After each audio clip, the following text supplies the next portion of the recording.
So many of you have probably seen emotional release videos all across the internet, but you're probably wondering actually what is going to happen in a session that I receive. So this is something that I have to answer to every client that's coming in, because emotional release seems like it's just, okay, someone's going to be touching on my body, pressing different pressure points, and I'm going to cry or scream, and then that's the end. And yes, there's an element of bodywork that's involved if you have an in-person session. But let's go back to the basics a little bit so we understand why we're doing emotional release. Emotional release is essentially repatterning the relationships that you have to the emotions in your subconscious. You are essentially learning to, first of all, meet these emotions, which we spend most of our day trying to avoid because we want to numb by watching TV or smoking or focusing on sex or connections, where we're trying to avoid the things that are coming up from the surface. You're feeling a bit of anger that comes up. I don't want to feel that. Society tells me I can't feel this anger. It's not okay to be an angry person. I'm going to get punished if I'm angry. So I push it back down into the subconscious. In these sessions, you're going to hear us saying a lot of phrases such as, can you allow this in this moment? We're in a session which looks a lot like being in a big meditation at the beginning, where you're really being taken deep into the subconscious, deep into the body consciousness. We're not going to be spending all of our time up here in the monkey mind and the conscious, where you often are when you're having therapy, where you're talking about your problems, you're doing affirmations, meditations, visualizations. This is missing one crucial aspect, which is the somatics, the body, which is actually storing so much of our information, so much of our memories, imprints from our life and from our ancestors. This communicating with the subconscious is actually us communicating with the interface, which is the fascia, this connective tissue that runs throughout our whole body, the waters that run within the body. We are communicating with this, which is essentially an interface. In an ideal world, we would have an ability to be like, okay, body, I'm feeling some pain in my shoulder. What is it? And it will send us a text message to be like, oh, it's due to this childhood memory and this work pressure that you're putting on yourself, and this is how you release it. But no, we don't have that capability. That's why you have an emotional release practitioner there to hold space to help guide you through this process. So step one of this process is, let's see what's actually there. What is ready, ripe today to come up for your nervous system? So it's why I can't do an 8-week program where every week we're going to meet and work through a particular topic, because it's your body, it's your emotions. I can't dictate when and in which way it's wanting to process its emotions and heal. So it can be that even that there's 2 months between sessions because the emotions need time to integrate. We are, first of all, navigating, okay, what's going on in the subconscious? There may be that, okay, there's a sensation coming up. I'm feeling temperature change. I'm feeling pain. I'm feeling numbness. It could be many different things that are showing up in sensations. There could be emotions that are coming up. It could be feelings, a feeling of sadness, a feeling of emptiness, a feeling of grief, a feeling of joy, a feeling of anxiety. We work a lot with these as well. And then the other channel that we work with is visuals. So these channels all depend on a certain person's preference. Some people see lots of things, some people only feel things. There's nothing wrong with only having some of those open. Just working with however you personally can find a connection and a way to communicate with the body. So for visualizations, it could be that people see memories, it could be people, places, things in their imagination. This is something we call the mind's eye, that they are able to really visualize and process through in a very visual, aesthetic way. Essentially, if any of those things start to arise, we work with the premise of, okay, can you allow that you're feeling this in this moment? And for a lot of people, that in its first place is the huge resistance. A lot of the time we think, okay, yeah, cool, I can allow, but it's not that easy, because allowing actually means having to put your conscious awareness onto it. So let's say, for example, that somebody is like, I'm feeling a bit of sadness. So like, okay, I'm feeling some sadness. Okay, can you allow that you're feeling sadness right now? And that means shining this little light, like a torch, onto it and just witnessing it, witnessing the sadness. So it could be like, okay, can I witness this?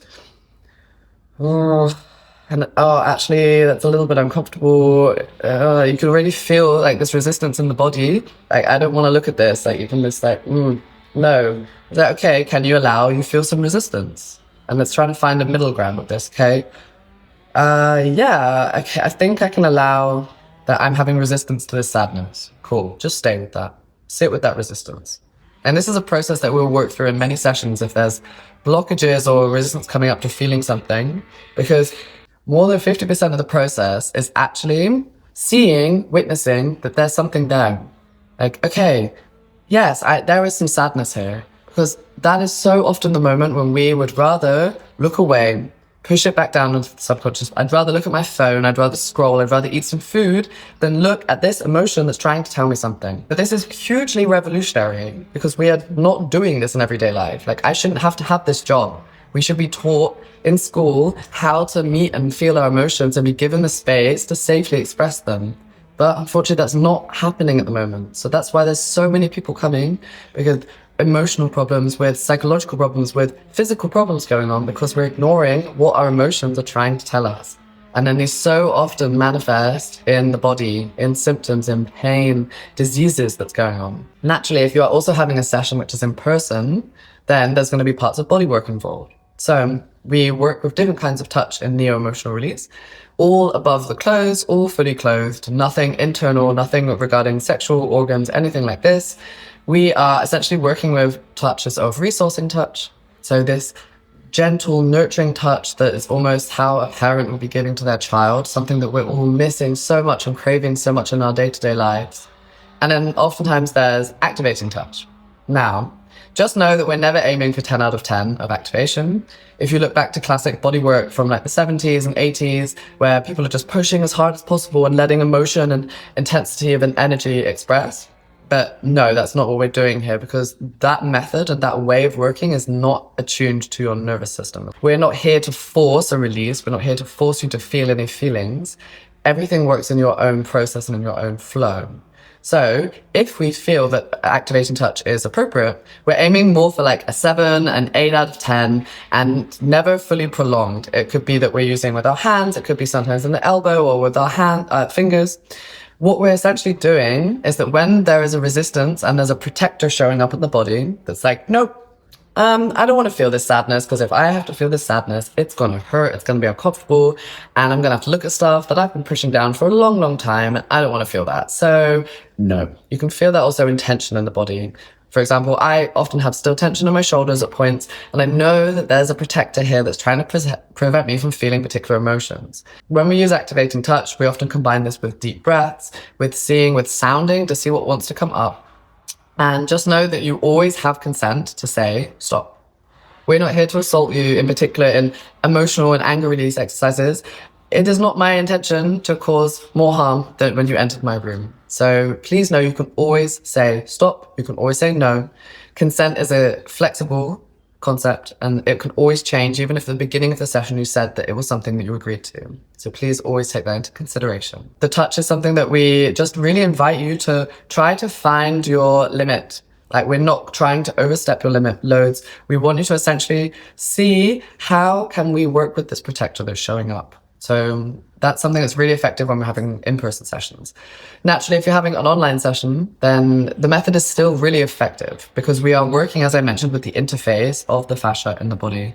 It could be that your practitioner advises you to place your hands at certain places. It could be that you can already give yourself that resource in touch, which is the first step towards self-parenting and self-soothing. Just know that it's still very, very effective. Your practitioner will always just guide you into what it is that you need to be doing. As we mentioned, we use the breath a lot, the emotional release breath, lots of deep breaths in through the mouth and sighing out at the same time. And the reason we do this is because using our voice, which is the first channel of expression that we're born with as a baby. We're in a hospital. You don't think that a baby is concerned about how much they're screaming or being worried about their neighbors. No, like, they're just releasing energy as it's coming up. When we're taking big breaths in, it can look a lot like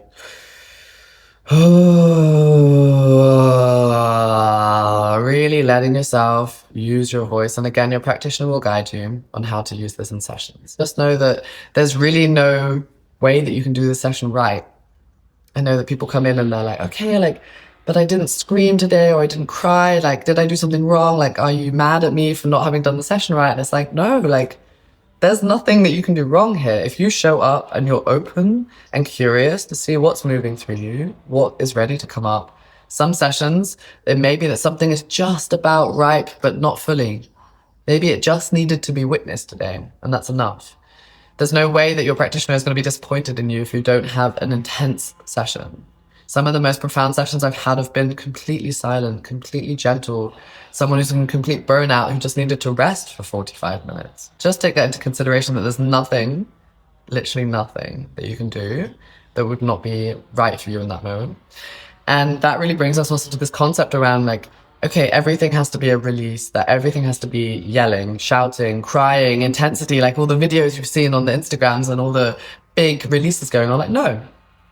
An emotional release is a change to the relationship of something that you held inside. So for some people, this could be one simple, right, an aha. It could be one tear. It could be one reflection of something that happened in your past that's shifted inside of you. So just know that these changes can be so subtle also. They can be really wild as well. They can be anything in between.